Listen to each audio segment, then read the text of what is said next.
بڑے جو اولیاء ہیں اگر آپ ان کی تاریخ کا مطالعہ کریں یہ بات واضح ہوتی ہے ابتداءً انہوں نے بھی علم کو حاصل کیا، لیکن آج کل کے بعض بناوٹی پیر، ہر پیر کی بات نہیں کر رہا، بعض بناوٹی پیر وہ تو نہ علم حاصل کرتے ہیں، نہ پڑھتے ہیں، نہ انہیں قرآن کا علم نہیں ہوتا، اور پھر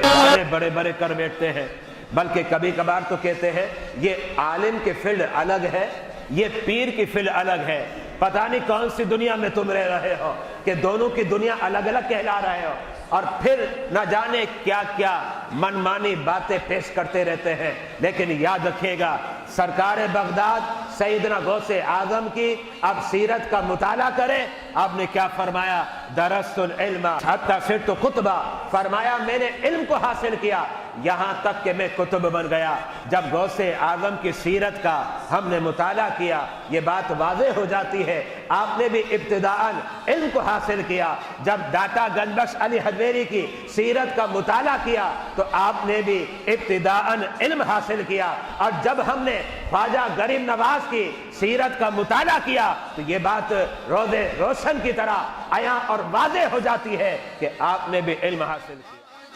مجھ کو نواز دو